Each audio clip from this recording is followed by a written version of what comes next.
All right. Our debate this afternoon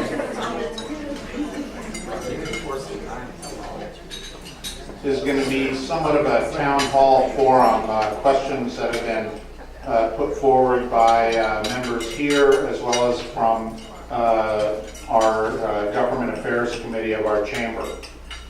Now, most of you know that LA County Board of Supervisors, it's probably one of the most powerful elected bodies in this nation.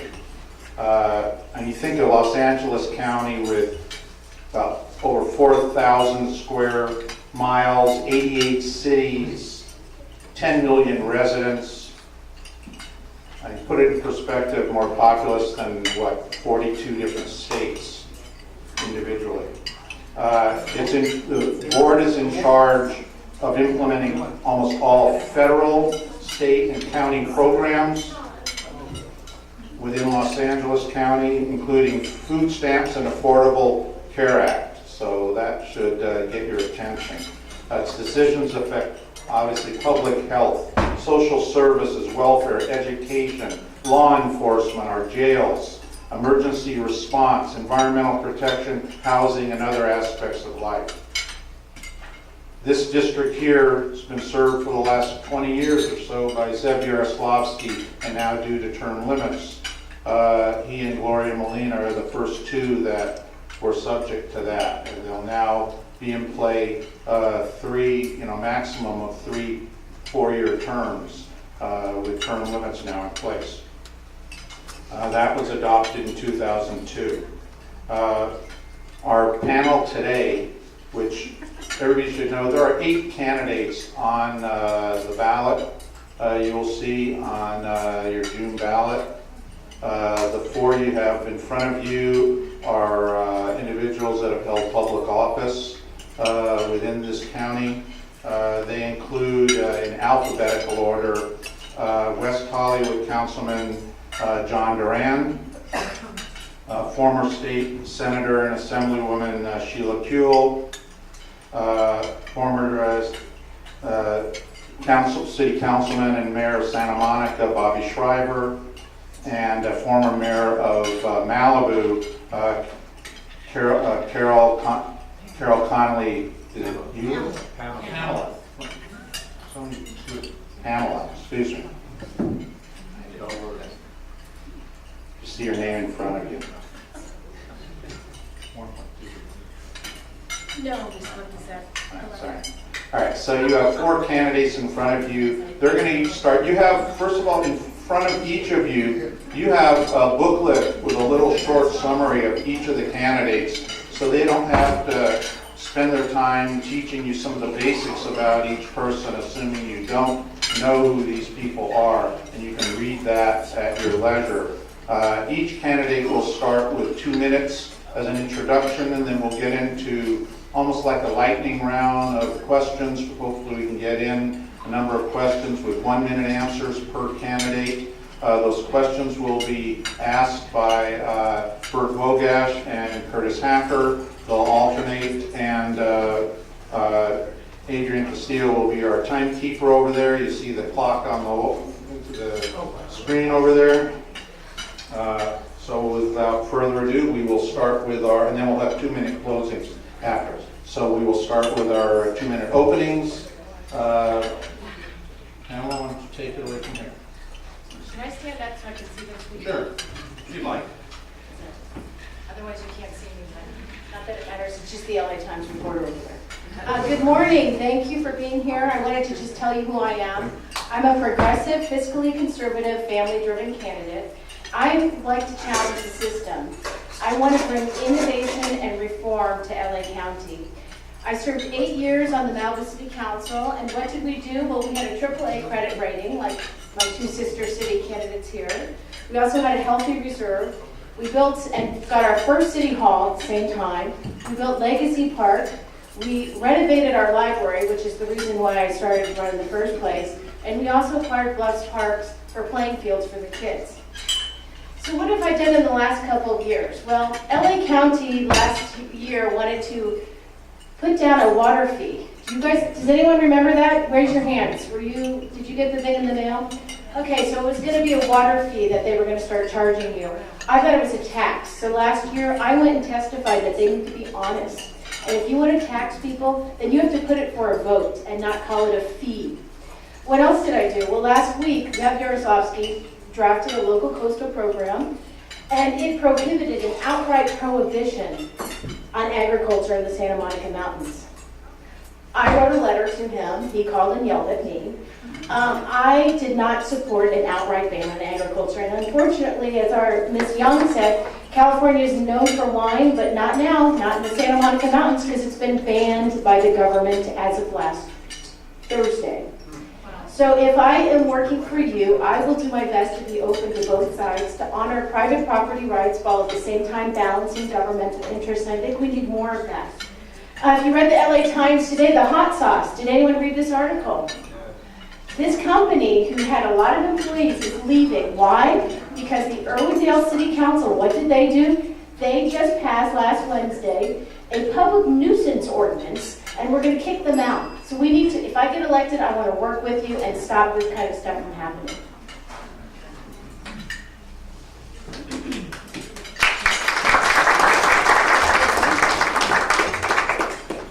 Good afternoon, everybody. I'm Bobby Schreiber. I was the mayor of Santa Monica, and I was on the city council. We had the AAA bond rating. We never laid off a person during the recession. In fact, we added jobs, we did sensible development. We hired people in the school system, which is, I think, very, very important.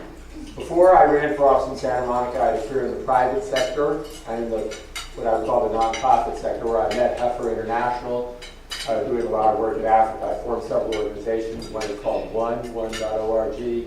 Another is called Red. We had a campaign where we had Gap t-shirts and Apple products which we sold. We made up a brand, kind of like Pauline and salad dressing. We made a brand and we sold people products. We took our share of the product and bought HIV medicine for people in Africa who didn't have it. When we started that work, there were 45,000 people in Africa had the medicines. Today, about 7 million have it. This was a project that people said could not be done. All the people who ran those systems, the public health care system, said, well, you know, Africans won't be able to take the medicines on time because they don't have a watch. Turned out, of course, the Africans took the medicines on time and they had better adherence, which is the technical term for taking your medicine. They had better adherence than anybody in the world, including in the United States. So I'm a person who I hope has bucked tough problems. When I got to Santa Monica, I found to my astonishment that the water and the beach under the Santa Monica Pier is the most polluted beach in the state. People told me that had been going on for a long time. I couldn't accept that people were getting sick when they swam. Not only people in Santa Monica, but all the people from around the area that use that beach. We developed a plan, we fixed it, it's now a swimmable beach. I think as the conversation goes on, you will see that my blend of public work and private money-making experience is a good blend. So Sherman knows I've traveled all around the valley. I've learned a lot of stuff during this year. I hope I see a couple people other than my friend who's doing my website. I'll be able to hire myself. I'm thrilled to be here with you. Look forward to your questions.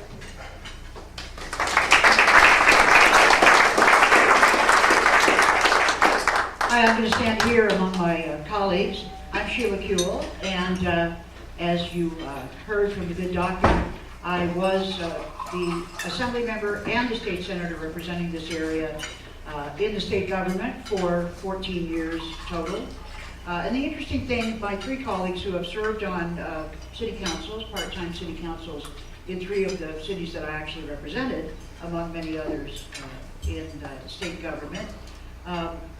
The work of cities is actually very different than the work of the county. Cities, I'm sure many of you know because you deal with them. They'll help you with your business tax. They do development, planning, zoning, garbage collection, tree trimming, fix your streets, hopefully. Very, very important services.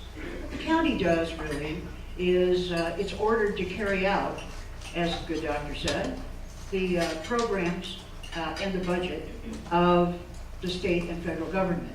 The county serves over 1 million people with health care in its 4 hospitals and its many clinics, and it co-joins with others to provide clinics. Mental health, public health, it runs the foster care system. that runs the juvenile justice system. It has a lot to do with transportation. The supervisors, as you know, sit on the MTA, environmental protection, water quality, and cleanup.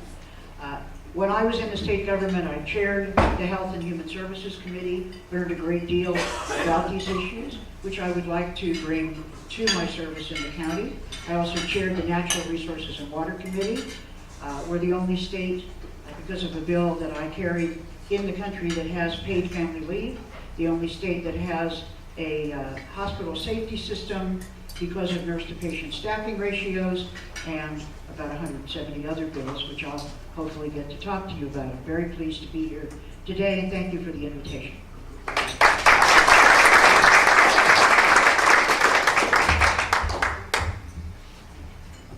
I'm Councilman John Duran, and I've served as mayor of my city also 3 separate times. And I had the opportunity to do something I think a lot of elected officials would love to do. I got to build a city. My city is only 30 years old. I've been there for 14 of its years. So for half of my city's lifetime, I've been a member of the council. And I can tell you what the consequences of secession are, because my city seceded from the county of Los Angeles, and we were told we would never be able to exist. We'd go bankrupt, we couldn't provide basic human services. And I can tell you now, after 30 years of existence, that we have $100 million in prudent reserves. We have a AAA bond rating. We went through the Great Recession without laying off one employee or cutting back one program. And in fact, we've become a model for a lot of other cities. Smaller government is beautiful. So you may be asking me, then why are you running for the largest bureaucracy in the world, which is what Los Angeles County is? Because I have a philosophical difference, I think, from other people in this race, and I really believe it's best to keep resources closest to the people. The cities and counties over history, we've often battled with Sacramento and with Sacramento's mandates and the things that Sacramento imposes upon us. The cities and the counties are closest to the people. Neither Zev Yaroslavsky or Ed Edelman ever served in Sacramento. They came from local government, because as local government officials, we know how to provide services closely to the people. I'm a pro-business Democrat. In my city, when we started, as I said, we had no economic development at all in my community. We had to build an economy.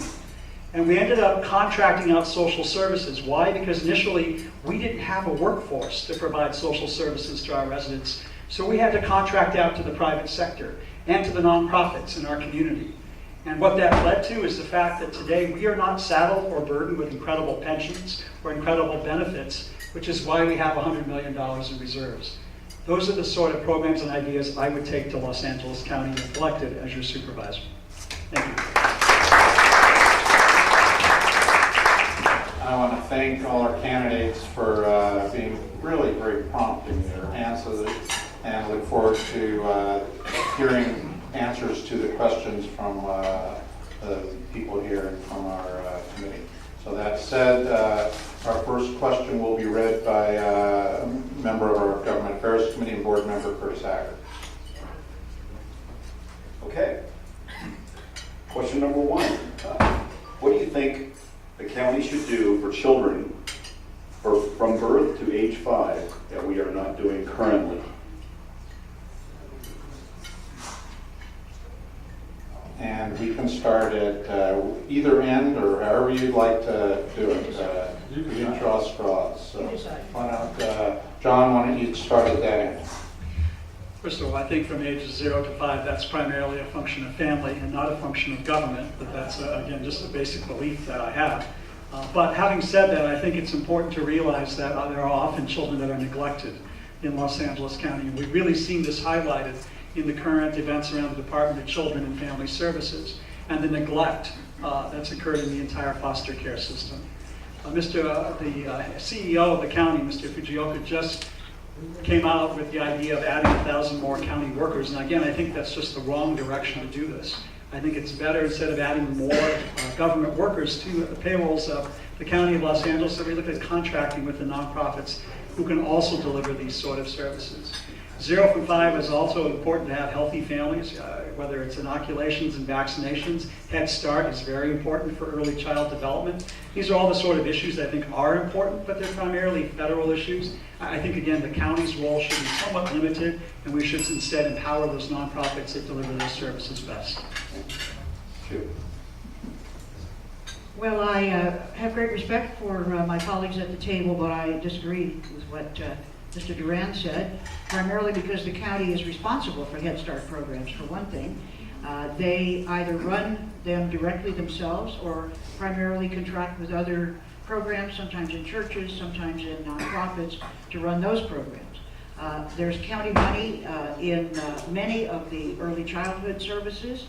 First Five has a very deep connection with the county, and LA Up, which is the 0 through 5, one of the 0 through 5 programs, is a very, very important component of what the county does. It's interesting to me, you know, the private sector doesn't care a lot about early childhood education. There are many nonprofits formed, but they need the partnership of the county, and I would look forward to working with them. We did a lot in the Health and Human Services Committee about this area, and I believe I can bring that knowledge to work with our organizations here in the county. Thank you.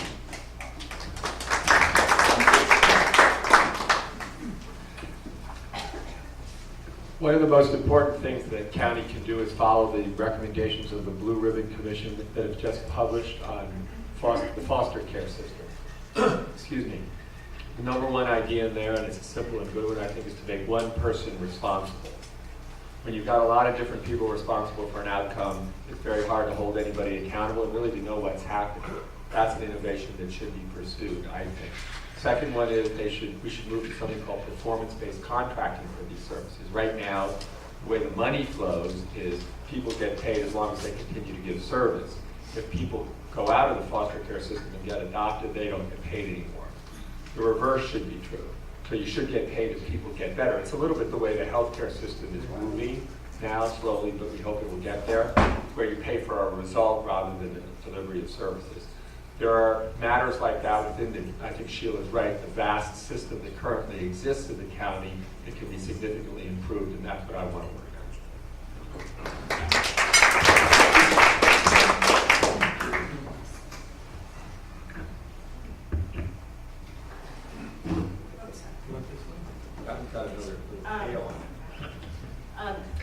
Well, this is a question that's near and dear to my heart. I think children, how we value and take care of our children as a society is how we're going to be judged at the end of the day. And our kids from 0 to 5, they're hardwired.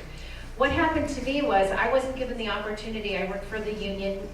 They wouldn't let me go part-time when my kids were very young and they needed help. I had to make that decision to choose my career or my kids. I chose my kids.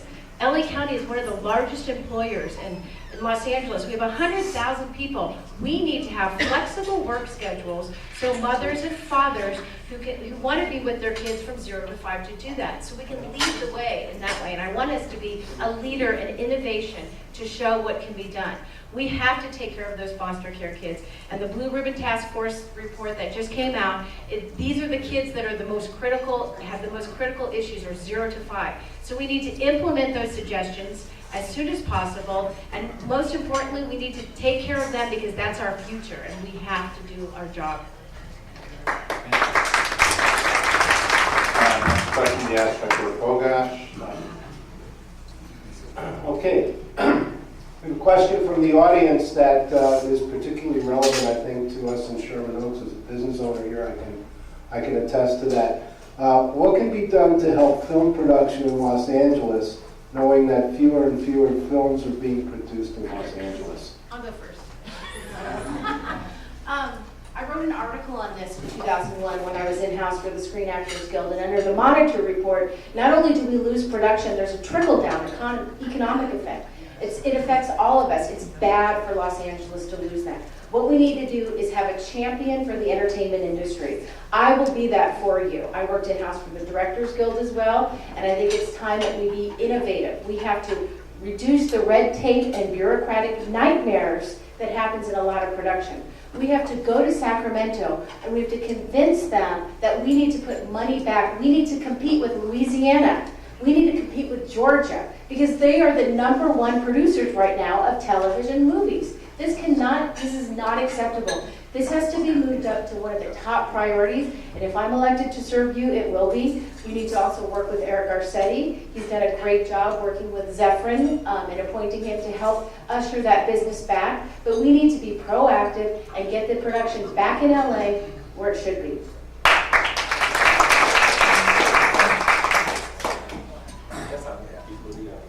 This is a line in the sand issue for LA. This is not just a business. This is the business, and I don't mean that in a cute way. I mean that in a very serious way. The jobs that are protected, as you all know, are the below-the-line jobs. The movie stars will travel around. The below-the-line jobs have been lost because we haven't been aggressive enough with the money. That's the hard bottom line. And I know you all are in business. It's very important to focus on that. Our credit right now is $100 million. The state of New York is $425 million. Who's going to win that race? They are. I would say to the state of New York, or the state of Louisiana, or the state of Florida, whatever your number is, I'm $10 million more than you. And I would be serious about it. I wouldn't let somebody in Sacramento, whether it's the governor or anybody else, tell me you can't do that. This is a business that has to be defended. It relates to our creative capital, it permeates our culture, it creates tourism.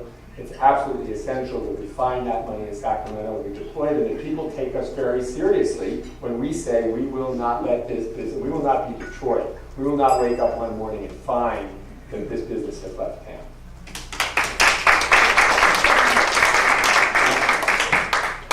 Well, I'm always fascinated by the word should.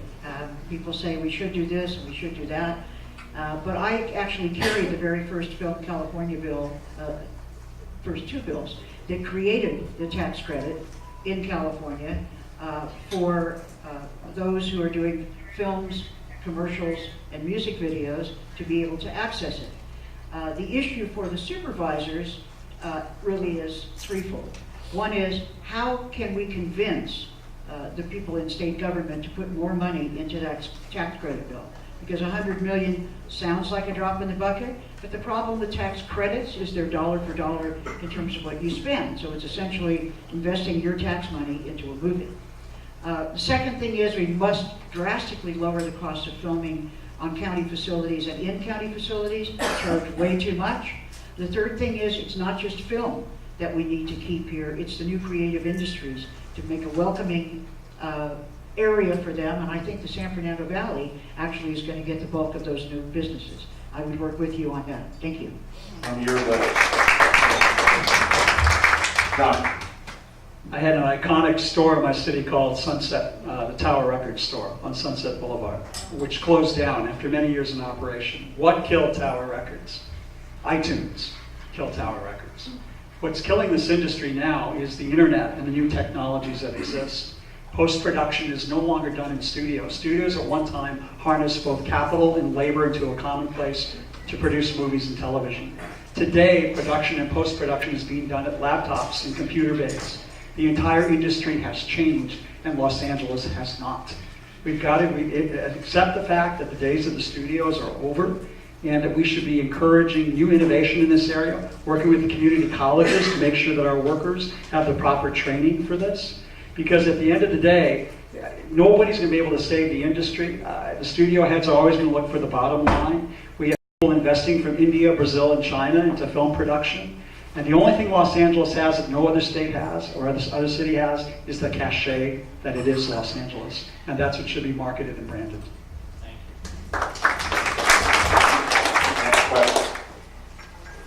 Okay, this question came from our Government Community Affairs Committee. As a voting board member of Metro, what transportation project would you champion? And you support the governor's bullet train proposal? I haven't gone first, and I think it's only fair that I do, not because it's an advantage, it's actually a disadvantage, because everyone else can then correct whatever you said wrong.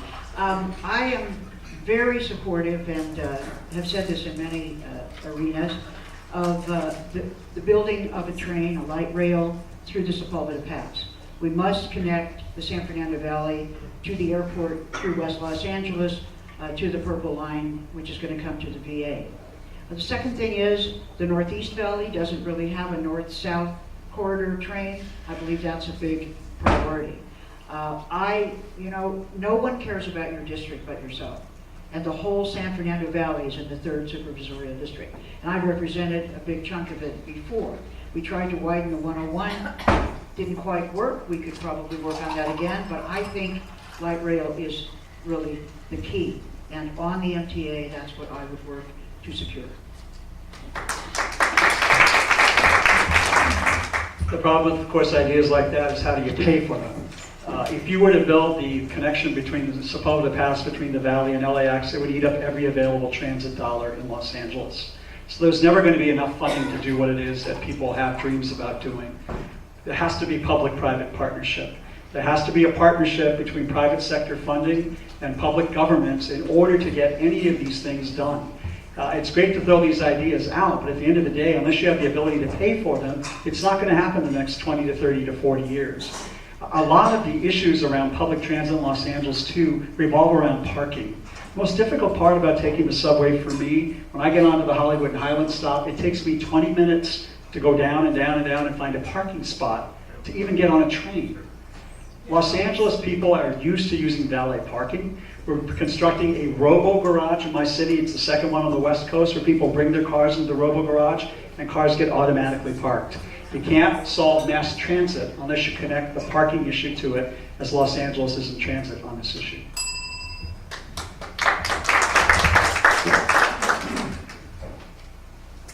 I think the most important idea is Valley Fair Share.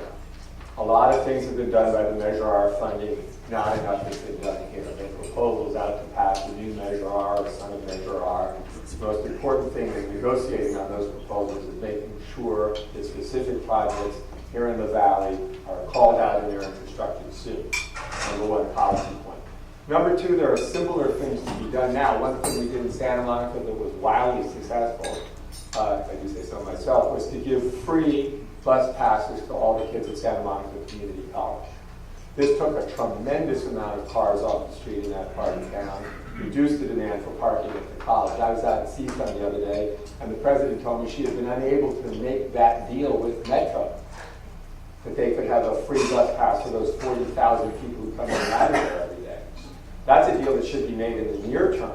That is, the college has to pay a piece for that, but it's much, much cheaper than the alternatives. It can be done right away. So I'm also focused on things that can be done immediately.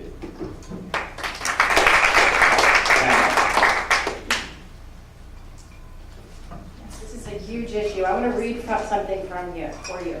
As two Los Angeles light rails race towards completion, there's trouble ahead on the tracks.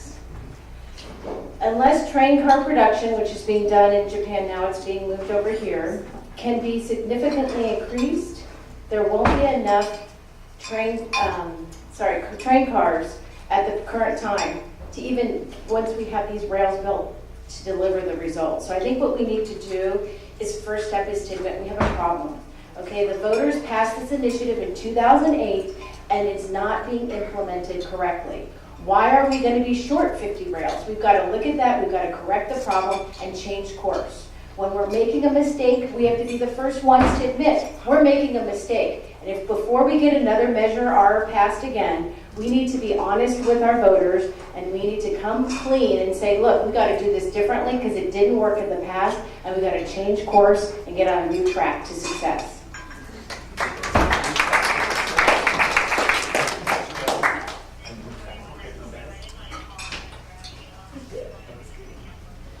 Okay, I have one that I've reworked a little bit from the audience. A significant portion of the homeless population is due to mental illness of some kind. And many of them that for whatever reason do not access any resources. What, in your estimation, can be done to help those who are mentally ill access resources and prevent their homelessness, as well as other homeless people? We see this as a county issue. I'll go first on this one because I've done a lot of work, and I've focused my work on veterans homelessness. People estimate that between 20 and 30% of all the homeless folks that you see are homeless veterans, including the first generation of combat women veterans from the Iraq and Afghanistan war. On any given night in LA, there are about 7,000 veterans homeless. That's unacceptable, particularly in a town where we have the biggest VA facility in America, in West LA, that is housing not one single woman vet. I've been working on this almost 10 years. I've been to Washington, I've negotiated with everybody, talked to everybody, written articles in the Wall Street Journal and the LA Times, and I have not been able to get them to build that yet. There is some hope because the legislation may change if it passes and the president signs it, but that was the result only of the lawsuit. Negotiation on this didn't work. You have to really be tough. In the jail, a third of the people are mentally ill. These people need to be taken out of jail and put in mental health facilities, and the expansion of vouchers for housing is the prevention part of the equation, and that's also very important.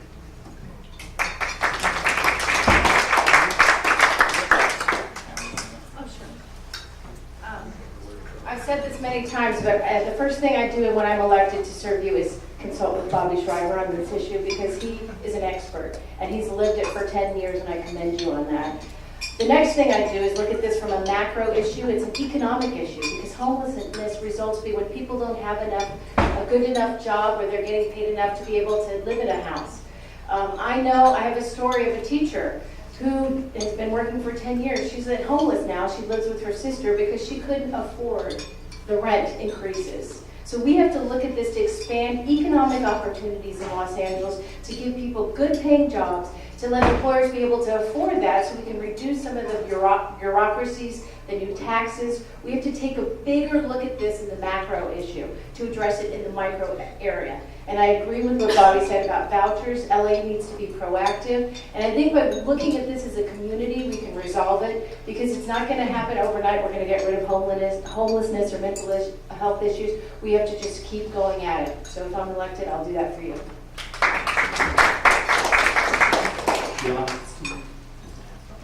John? This is great. Runaway production, mass transit, homelessness, in 1 minute to respond on each one. Really great format. All right, so let me just start as quickly as I can. So my city, we have a 20% set aside. Every new development in our city, 20% of the housing has to be set aside for low income and very low income. A lot of those units end up occupied by seniors. Seniors are in dire need of housing, and it's really important. I created an alcohol and drug recovery center in my city. It now serves 7,000 people a month. And alcohol and drug recovery is very complex. It often leads to homelessness. A 30-day stay for alcohol will not work for crystal meth or heroin. Crystal meth and heroin take at least 6 months of bedtime before somebody turns around and rehabilitates their life. A lot of the problem with the mental health courts, there are 2 divisions in the court system for mental health. All they deal with is people's ability to understand the proceedings, does nothing to treat their homelessness or the mental health issues. Any sort of homelessness issue, building of new housing has to have social services attached to the housing in order to keep people in the housing and off the streets.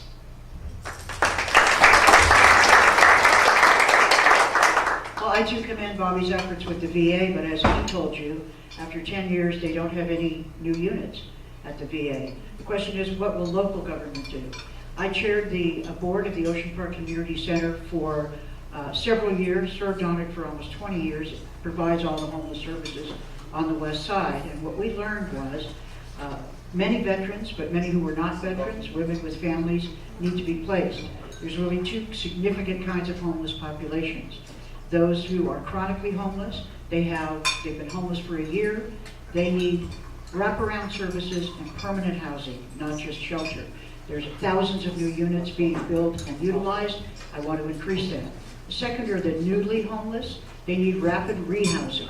Doesn't have to be centered downtown or centered somewhere else. It can be scattered sites, and that's what we're doing for them, because all they need is housing. I really have experience in both of those kinds of placement and would look forward to continuing to work in those areas. Thank you. Next question. Of the $29 million LA County budget for 2014-2015, what do you think is the biggest waste of resources, and how would you fix it? It's actually $26 billion that the supervisors manage on an annual basis. I think, again, the biggest challenge, when you look at LA County, $26 billion, 10 million people, and 5 supervisors, and you contemplate that for just a moment, it's unmanageable.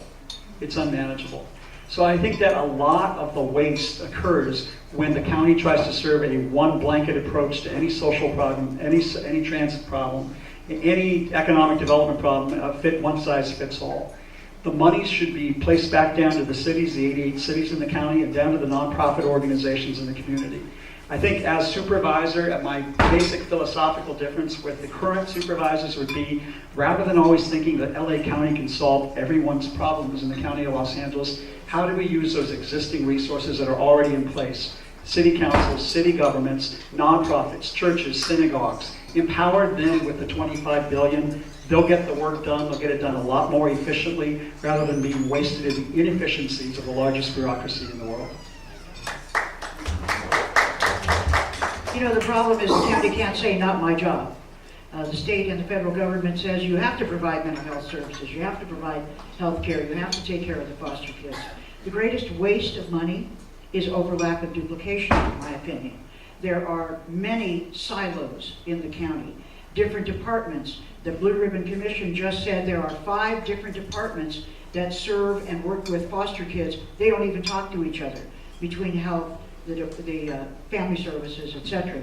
The other thing is a lack of cooperation and coordination with the city of Los Angeles, which also has a humongous budget. I don't agree that a budget is unmanageable just because it's big, because it must be big in order to serve 10 million people in the county. And you can say it's unmanageable, but too bad, you have to manage it. So I would hire a silo buster, I would hire a person to interface with the city, and I would hire a person to get those state and federal funds that we're leaving on the table. Thank you. The biggest waste of money is the treatment of the mentally ill. When I worked in homelessness, one of the things I learned from the Corporation for Supportive Housing is that the people, the cliche people who you see pushing the shopping cart, cost you about $125,000 to $150,000 a year. When they're incarcerated, it's even more than that. When they're in housing, it's between $40,000 and $50,000 a year, and when they're in housing, there's an upside. They could contribute to the community, do other good things with their families, and so forth. There's a proposal to keep these mentally ill people incarcerated in a new county jail. $1 billion of your money going to be spent on a new jail that will keep mentally ill people incarcerated. To me, this is crazy. The mentally ill people need to be treated in the community, in housing, at a cheaper price, $35,000 to $50,000 a year rather than $125,000 on the street, or even more in a jail setting. There's tremendous, Dr. Katz, who's running the public health service, is doing this in a very limited way, but if the board fully got behind this, it could be done in a much bigger way.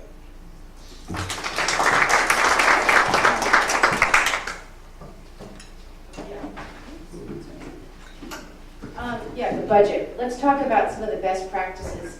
One of the things that bothers me is when government officials look at these budgets, they don't realize that's our hard-earned tax money, and don't waste it.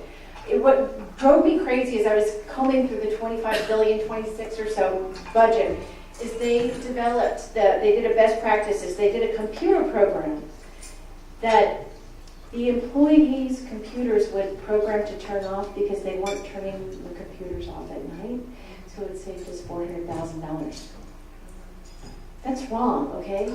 If you're doing your job, you turn off your computer or you don't work here, okay? We have to take that approach. This money is not to be wasted, okay? Another thing is the slush funds. The supervisors have a slush fund. Do we know where it goes? Is it ever vented and how they spend that money? No. So the first thing I would do if I'm elected is put my slush fund back into the general fund to be used for more emergency preparedness. Next question.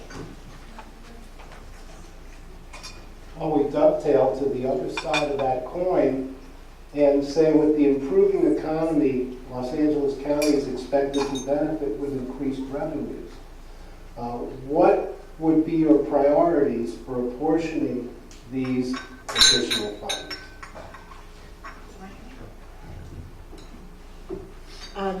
Foster care.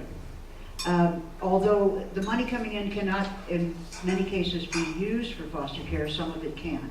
I believe the addition of 450 new social workers that has already been done and the 100 more that were written about the other day is very important. The caseloads are very high. It should be a priority to keep our children safe in this county. And there are 26,000 of our children in foster care and another 13,000 that we're trying to keep out of foster care. The other thing is affordable housing.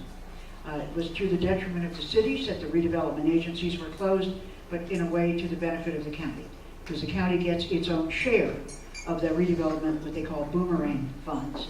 Much of them should be used for affordable housing because it's sort of a continuum: homelessness, affordable housing, and good jobs that allow you to pay for housing. We're also going to get a big chunk of money from cap and trade funds coming into the state to deal with greenhouse gases, and I'll explain that later if I get a minute. Thank you.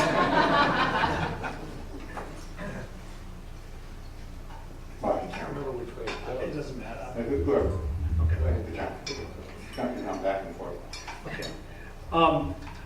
My city, we have $100 million budget. We plan for economic growth. Any additional revenues that we receive from that expanded economic growth, we put in the bank and we save it for a rainy day. It's just smart thinking. The problem, I think, with government is when it sees pockets of money, it immediately goes into the how can I spend that? And when you start to think about how to spend it, then you add salaries, pensions, benefits, and then you end up like the city of Los Angeles, bleeding red ink. I think it's a better fiscal practice whenever you have additional revenues attributable to growth that you set it aside and you save it. That way you can do the capital improvements. We're talking about this mass transit system that Los Angeles dreams about. It's never going to be done with current operating budgets. We have to set monies aside for capital improvements. A lot of the ideas that I think we're all talking about won't get done in the next 12 years. But if we save those additional resources, the next supervisors, he or she, will have the opportunity to build because we were prudent enough to set that money aside for the future.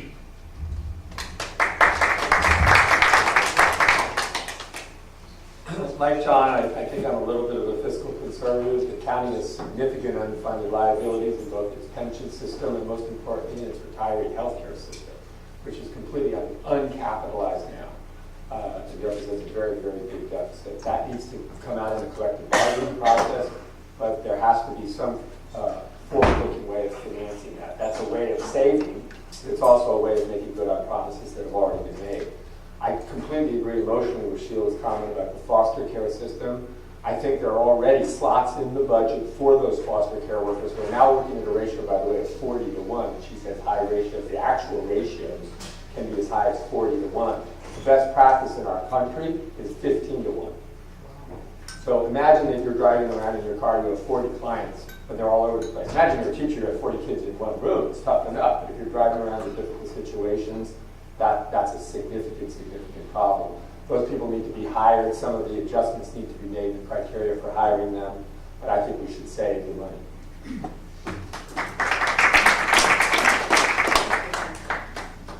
Yeah. This came out in March this year. We have right now $232 million in our rainy day budget. Our budget's $25 billion. Something is wrong with those numbers. We have got to do more to increase the rainy day fund, just like West Hollywood did, just like Malibu did, and I think Santa Monica too. So before we spend, we've got to take a look at taking care of the future. And the first thing you do is you put the money in the bank. I don't want to be one of these people that's elected who just spends. But when we have, so I'll put my slush fund back in. I will now put more rainy day funds aside. But I want to also implement the recommendations of the Blue Ribbon Task Force, not only on child protection, but on the jail and the jail reform. So I think that would be where I would look at spending the additional money, but at the same time saving more because we've got to do a better job for the future. And thank you, all of you guys, the economy, because you're the driving force why we have that extra money. So I applaud you.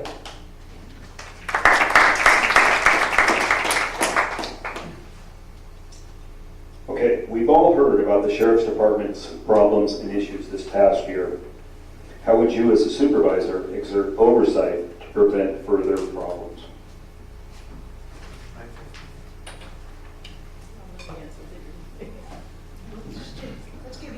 We could give each other's answer to this question. It really is true. We've been to a bunch of these, so we're all, I think, kind of have not only memorized our own answers, but I really do feel I could give everybody's answer on this one, including my own, so I'll just go with my own. In the private sector, if you control someone's budget, you have a lot of control. Here, Sheila's mentioned the idea of sequestration of some of the money, which I think is an excellent idea. I think the new sheriff has to change the culture. 19 people being indicted by the feds for abusing inmates is an outrageous bad thing. It has to be faced. The current board has to take responsibility for not having managed that as well as they should have, as does the sheriff who left. Once again, it goes back to mental illness. The people who were being abused probably shouldn't have been in jail. They should have been treated in a different way. And the police officers, who by and large are terrific people doing a hard and very demanding job well, need to go do that job and not do the mental illness job. So that's my quick answer with a little borrow from Sheila.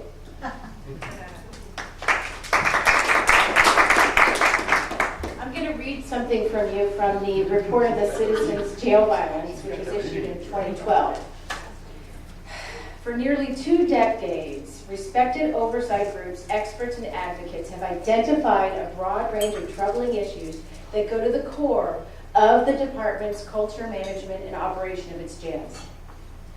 LA County has known about these issues for decades. That's not me saying it, it's the report. And what happened? Nothing. We need to change the culture. We need to start delivering results to the people. Instead of taking these files and putting them down and I gotta go work on my slush fund, we need to address this now. In addition to the Citizen Oversight Commission, which I would support, I would give the Inspector General more autonomy. It was recommended in this report, so I can't take credit, that he or she not to be serving at the pleasure of the board, but have a specific term and be fired only for cause. So that's what I would do, so he or she can tell us when we're going wrong and we need to do something.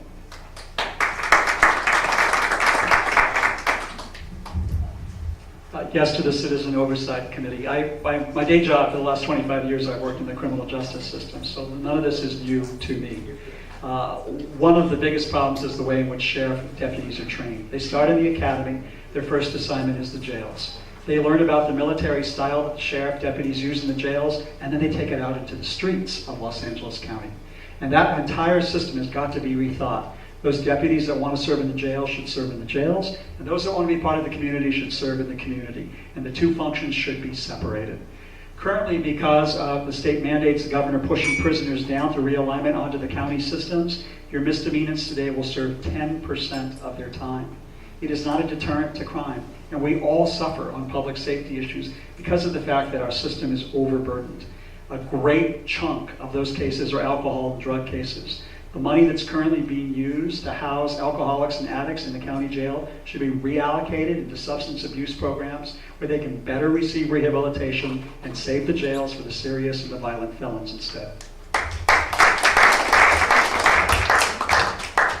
The reason that we can each give each other's answers is because they are all intertwined, and these ideas must all be carried out. We talk about the culture of violence in the jails. As you know very well, the supervisors do not order the sheriff around because the sheriff is elected separately.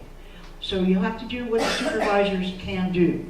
And each of my colleagues has presented, I think, a right answer. The Citizens Oversight Commission, why? More sunshine, more knowledge, more voices out in public saying, change it. That's very important. The Fourth Estate keeps writing stories, and they are the ones shining sunshine on it at the moment. The Inspector General not only needs to be independent of the supervisors, but needs more help in getting the information that he needs to know what must be changed in that culture of violence. And really the third thing is, Bobby mentioned what I bring up, sequestering the sheriff's budget under our own CEO and making them bill for the things in the line items. Because once you give the sheriff their budget, they do not have to stick to your line items. So I think there's many good ideas here, all of which I think we need to enact. Thank you. We'll have one more question and closing arguments. What do you feel the impact of the Affordable Care Act will be on the county, and what steps would you like the county to take to maximize the county's benefit from the program? The Affordable Care Act is actually a very good thing for Los Angeles County, but also creates a large challenge. As you know, the county is responsible for all Medi-Cal recipients, and all the children that used to be on Healthy Families are now Medi-Cal recipients. So all of those are county responsibilities, over 1 million people. There's going to be more, because the more people you sign up getting subsidies, the more people you're going to have on Medi-Cal who were uninsured. The second population, people who don't get help from the Affordable Care Act because they are undocumented. The county is responsible. The state gives some money to cover, and there is a bill to create an insurance plan for the undocumented, because many of them can't pay into insurance, and that hasn't been tapped. The third thing is there's a public-private partnership called LA Care, which is part of the exchange. I want to beef up county services, the hospitals, and the clinics so that people will choose it as their insurance plan, and I think we can do it. Thank you.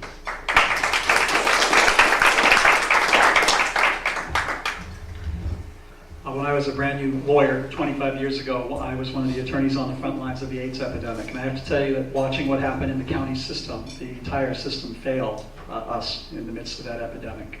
And the county hospitals were often thought as the last place people would go to die, while people who got good quality health care through private insurance often live and survive.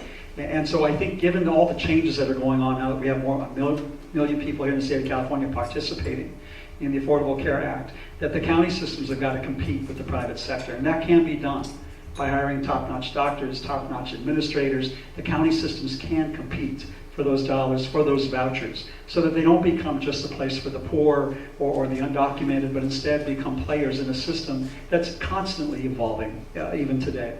So again, I think it's really important to look again at private-public partnerships, to not think of county hospitals as something less than, or county care as less than what's available in the private sector, but how to bring county hospitals up to the elevation of the standard of care that we have set in the private sector as well.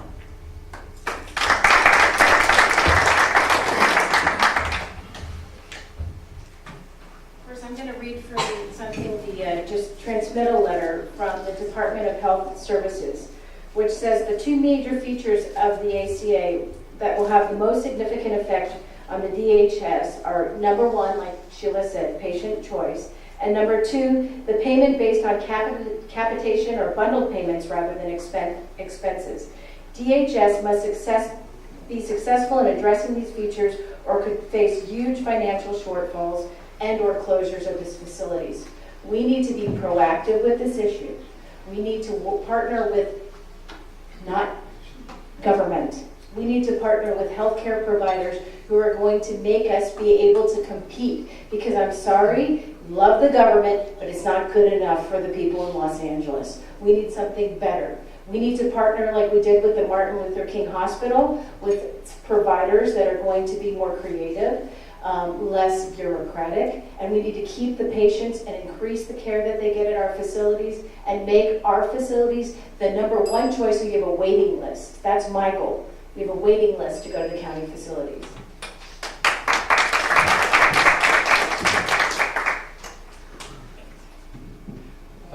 The most important thing that the Act does, which I'm sure many of you know, but it's worth focusing on, is create a competitive system. People who used to go to county facilities now can go to any facility they want since they're insured.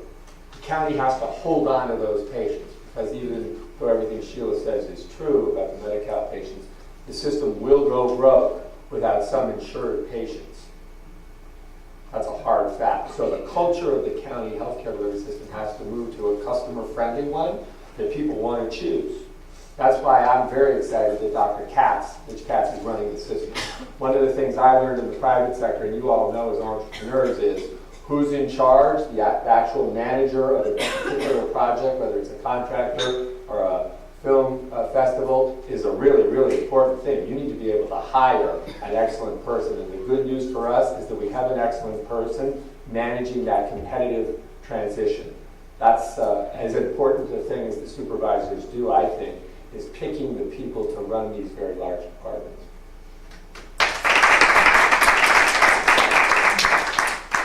All right, we'll have our closing comments. Alan, you want to start on this and we'll go down the row? I think I started the opening. You started the opening? John, go ahead. I want to thank you all for being here. If my city didn't collect another tax dollar, we could operate my city for the next 18 months. That's how much we have in prudent reserves. My city is a small town of 37,000 people. We have $100 million in reserves. The entire county of Los Angeles, we have half of what the county has. That's illogical, it's unreasonable to me. I think if you're wondering how I'd govern as a supervisor, you'd see that on social issues, yes, I'm very progressive. That's the nature of my city. But on fiscal issues, very conservative. Why? Because at the end of the day, government doesn't create taxes. It relies on businesses and individuals to pay taxes into government to deliver services. So unless we allow the private sector, including nonprofits, to flourish and to be productive, government cannot sustain itself just on its own energy. This is a very important race. I think Zev Yaroslavsky, one of his greatest legacies has been that he has used restraint. Restraint when confronted with labor.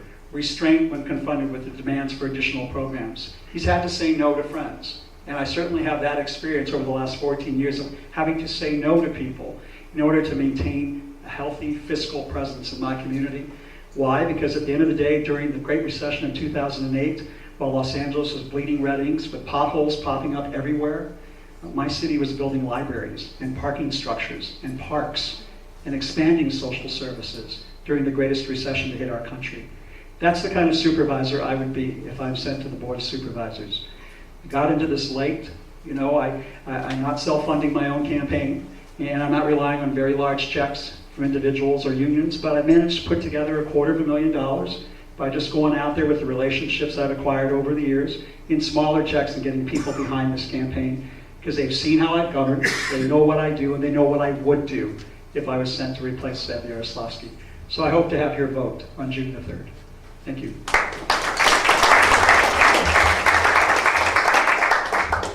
Well, I think the difference here is the kind of experience that the four of us have had and its relevance to what counties do.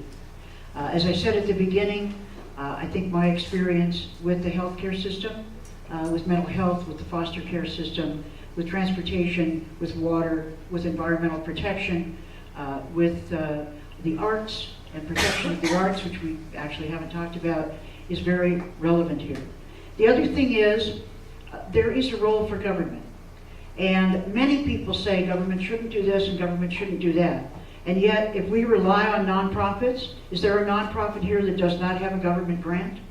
That does not operate with some form of government money? Not only, because I was not only the chair of the Ocean Park Community Center, but the managing attorney of the California Women's Law Center and the Sojourn Shelter for Battered Women, and a number of nonprofits. Government is important. Government needs to do its job so that everyone else can.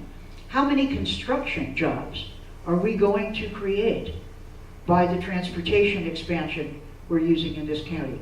How many homes will be built and residential units that many people here are engaged in because of transit-oriented housing, which will in part be funded by government?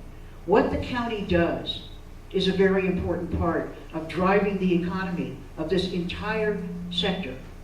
And trust me, Pam may call it a slush fund, but the 3rd District Supervisor is the only person who cares about the San Fernando Valley and the western part of LA. We could build a library. Zev has built a number of clinics. You call them slush funds, we call them clinics, libraries, swimming pools. That's what gets built.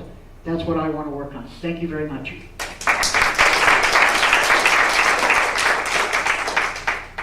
Thank you all for coming out. I hope you've seen some of the differences.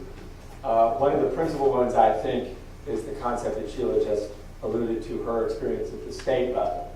While it's true that the county does a lot of state and federal mandated materials, I like to think of the county as a local government.